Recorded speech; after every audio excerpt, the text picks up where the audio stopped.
through actual assessment whether you meet the standard expected of a competent worker. So, let us proceed to candidate orientation. So, welcome to Electronics Product Assembly and Servicing NC2. For this qualification, you will be assessed based on the following unit competency.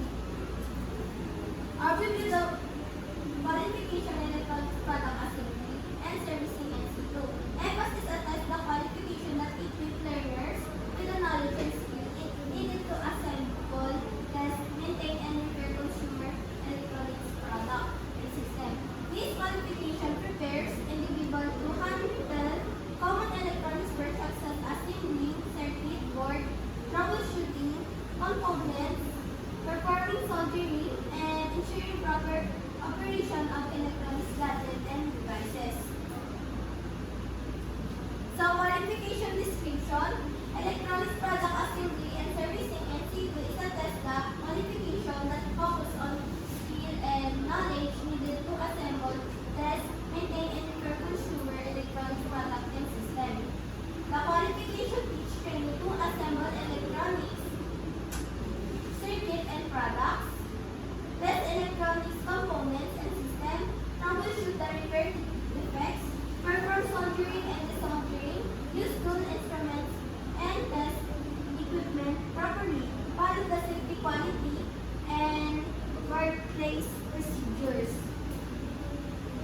So, unit of competency, test the qualification are divided into 3 types of unit: basic, common, and pure competency. Pure competency, assemble electronic product, test electronic components and system, service consumer electronics products and system, perform, maintain, and repair of audio-video or products. And here are the evidence required that may include your demonstration and skill, knowledge-based questioning, and documentary present depending on the task. Here the assessment procedure follow. Instruction carefully. You may ask for clarification before beginning, but coaching is not allowed once the task begins. Observe health, safety, and workplace standard on time. You will observe and assist on delivery.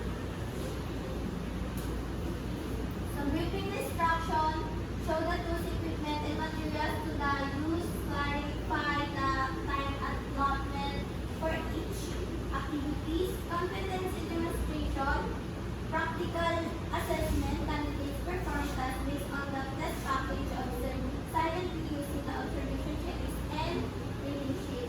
Oral questioning or interview ask questions to confirm understanding of the safety procedure, troubleshooting logic, alternative method, workplace practice.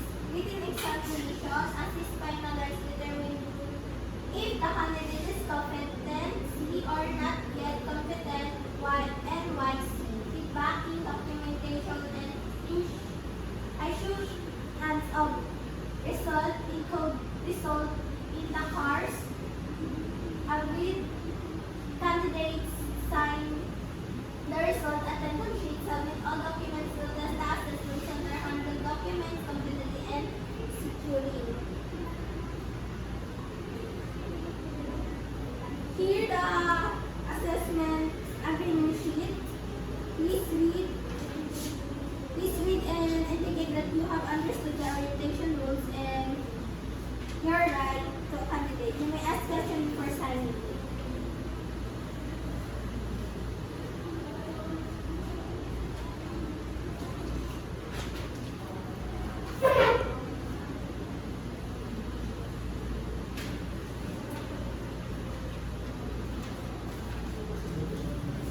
Thank you. We shall now proceed the assessment proper. So, assessment floor plan. So, candidate workstation.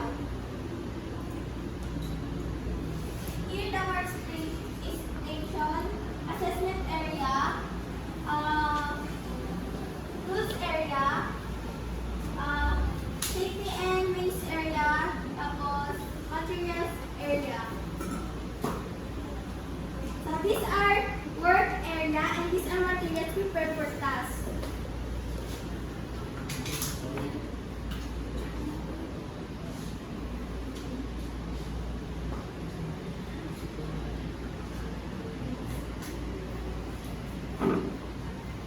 In this assessment, your task will be a logic gates and soldering the PC. You're given the 30 minutes to complete the task. I will now begin the observation. You may start if when you are ready.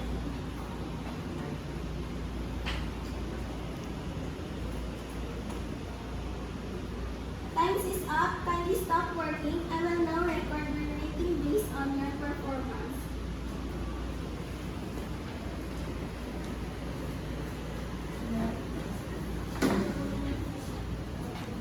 I will now evaluate the evidence performance you may have demonstrated. In accordance with TESTA of evidence evaluate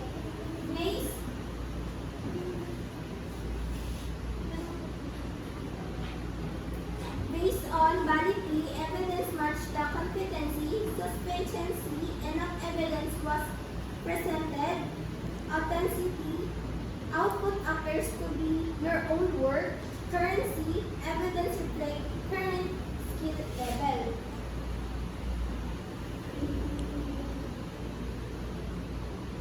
I will now fill up your rating sheet and your competency assessment summary form.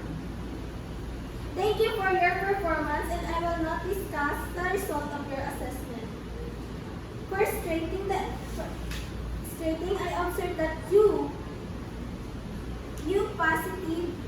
This is a good practice in industrial base your work for improving. I recommend that you continue enhancing your skill and require your improvement.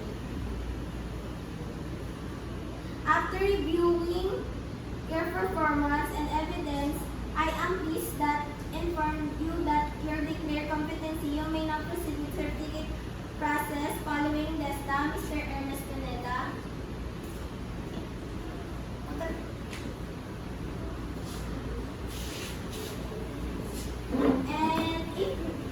And based on your result, you are not yet competent, you may return to reassessment after stating the following area. We encourage you to practice furthermore.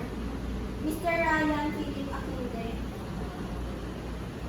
Please sign the acknowledgement receipt of the results.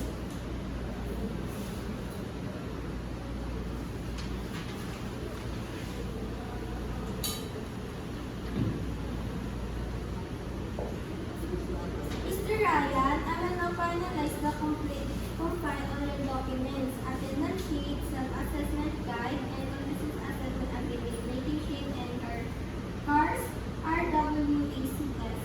This will be under the Assessment Center Manager for Official Documentation and Issuance of National Certificate or COC, where applicable. That's it for our competency assessment session. Thank you for participating and professionalism. I will wish you success in your future workplace and